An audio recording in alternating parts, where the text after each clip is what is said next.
Hi, it's Beverly from the Well-Trained Dog and Pet Care. Glad you could join us today. With me is Harmony Diers from the Dog Aging Project.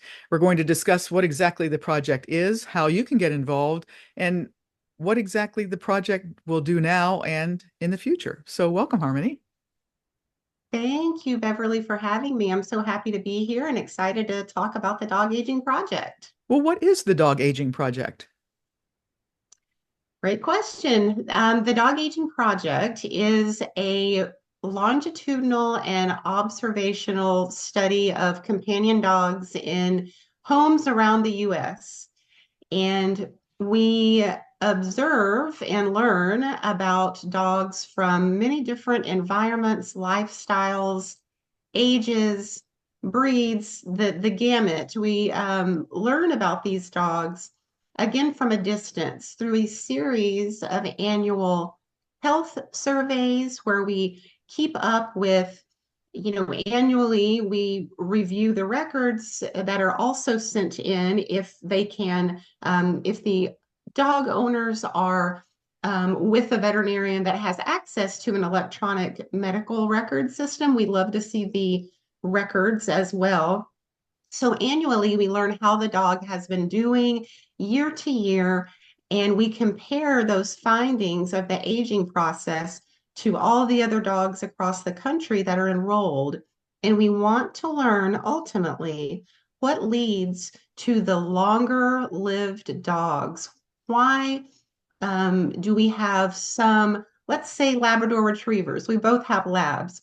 Why do some labs make it to 17 or 18 years old, and then others we lose at 10 or 11? There's reasons, and it can be reasons of environment, genetics, access to advanced medical care. So those are the questions that we're answering. And you mentioned labs, and my lab Zippy was a member of the Dog Aging Project until he passed in March of 2023. And then I enrolled Hoki, who's kind of sleeping behind me here. So she is a member currently. How old or how young do you need to be a member of the Dog Aging Project? Do you have to be a senior? You do not. We need to learn from a diverse demographic of dogs to not have any gaps in our data. You can enroll the youngest of puppies to the most senior of companion dogs and everyone in between. Any breed, purebred or mixed, again, any age and any status of spay or neuter, there are no restrictions. We need to learn from all of the dogs. But you can only enroll one dog at a time. Is that correct? That's right, one dog per household at a time. And this year has been exciting because a lot of folks who have enrolled, they have enrolled older dogs. And along the way, just through the natural process of life, we lose some of our dogs. I lost my German Shepherd in March. You lost a Zippy last year. And so now when a pet or when a dog that is enrolled leaves the household, whether it be to go to the great beyond or other, you can enroll a second dog, but it is one dog per household at a time. Yes. So you mentioned that taking part is by annual surveys. Is there a cost to sign up or a cost to these surveys? Not at all. We appreciate the outpouring of volunteerism that our participants partake in. There is certainly no charge for this. We just ask that folks repeat these surveys every year. We also send invitations to do other very interesting activities. And one of them measures cognitive changes in dogs, and it's called the 1, 2, 3 treat activity. And it's a memory game. And so that is a great one. We measure those results of that annual activity year after year, again, looking to see if we're finding any cognitive changes. Another that's really interesting is called the mobility and measurements activity. And again, year after year, we have participating dog owners measure dogs in certain areas, checking for, the muscle mass. And are we seeing changes in this muscle mass over the years? Are we seeing changes in how quickly they can run 10 meters? There's several different activities that we measure and compare over the years that helps us follow along with the aging process. Now, those activities are not mandatory. They are definitely volunteer, but the more data that we can collect consecutively year after year, the more information that we can gather about the aging process in dogs. And so we really appreciate the volunteerism on our participants' part. And they're fun activities as well. It doesn't cost anything, just a few Right. minutes of your time, maybe to fill out the survey or to do the activity. That's right. And as you mentioned, the survey, again, there are about 200 questions in the annual survey, but you can stop and pick it up again whenever you have more time, as long as you get that completed within 40 days. How many participants do you have right now? We are very close to 50,000 participating companion dogs across the US, and we're so proud of that number. What is your ultimate number? That's another great question. We have no ultimate number. The largest part of the dog aging project, again, longitudinal observational learning about dogs from a distance. We have no limit to the number of dogs that can be enrolled. And the enrollment process is really simple. An interested dog owner would go to dogagingproject.org, fill out a short initial survey. You will be invited to set up a portal, and then your survey will come shortly after that. And we keep our participants up to date through newsletters, through YouTube events called PAC appreciation events. We do everything from interviews some of our researchers about their latest discoveries, to, again, giving updates about the project in many different facets. Some people might be concerned about their information, getting out there.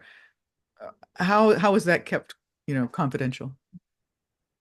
It is, we keep all of a participant's private information completely private. This does not get shared. We will anonymize that very delicate information, whether it be address or email. It is strictly used only within the dog aging project. It is not shared outside of our project in any way. We have very strict standards for security of information, and those standards are actually listed out on our website as well. But we take security of information very seriously. This is only in the US right now. Is that correct? That's right. Do That you is want to go correct. worldwide? Any plans to do that?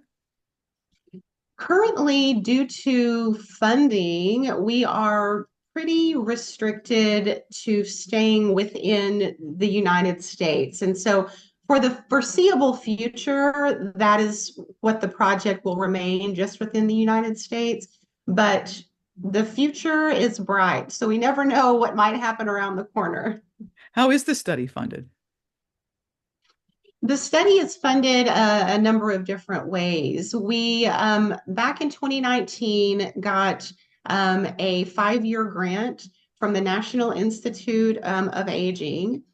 And we have now resubmitted another grant for that funding, but we're also funded through philanthropic organizations, donations from different places. We're actually moving into a new funding frontier where we may consider corporate funding, but the direction of our research would not be influenced by a corporation or a philanthropic group. And we actually, the founders of the project have just started a 501c nonprofit called the Dog Aging Institute. And the Dog Aging Institute supports not only the initiatives of the Dog Aging Project, but as well other scientific initiatives that look at canine health. Well, it's been going for several years now. Have you made any discoveries, or what discoveries have you made, I should ask? Sure, there's a handful that stand out in my mind. We have, first of all, we have a very we've published lots of papers, and those also can be found under our publications page on the at dogagingproject.org. But a couple of interesting ones that I will mention here.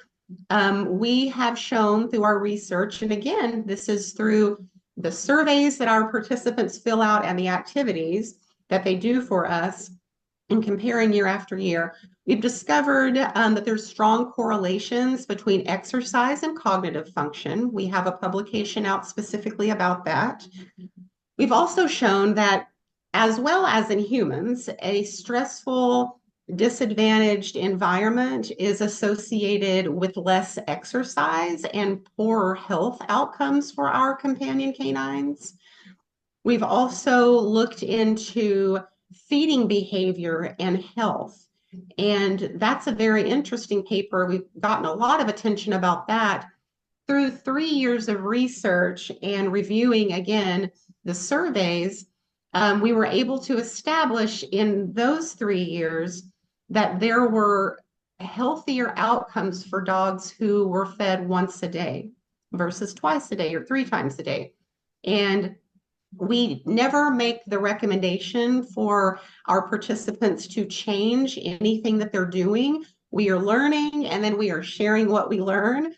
And then finally, one that's just top of mind is that we have established detailed patterns for the role and size for the size of dogs in diverse diseases, small versus large.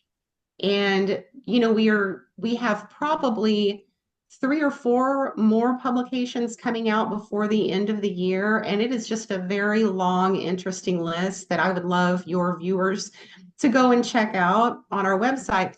We also do an accompaniment of a blog for each of these publications.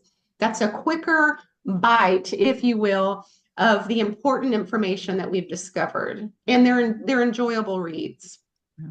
Well, it's interesting that you mentioned feed once a day because, traditionally it's always 3 times a day until, when they're puppies, until they're about 9 to 12 Yes. months old, and then you go 2 times a day. And I've had clients, that'll feed once a day, and I'm like, do you eat once a day? No, you I eat, because you want the sugar and everything to spike, not to spike, but to kind of keep it a level keel. And then to find out that, wow, they're actually, according to the paper, healthier if they are fed once a day. That's interesting. I'd love personally to find out more about that. Hokie might not like that idea, but No, right. And again, in puppies, like you mentioned, these were adult dogs that we included in that data. You're absolutely right. A puppy wouldn't be able to sustain comfortably being able to eat once a day. But in adult dogs, these were the findings. and I guess it depends too on how active they are, if they're actively herding or working, as a service dog or something like that, versus a pet dog. So interesting. Is there Right. anything specifically that you're studying now, or you're just kind of gathering data and then it just you kind of follow the data to where it leads? Well, as far as papers that are soon to come out, I don't really have the list to share until they become peer reviewed, but we have a team of over 100 people that include many, many researchers that are working on a lot of projects every day. And so we will have other research papers that come out very soon.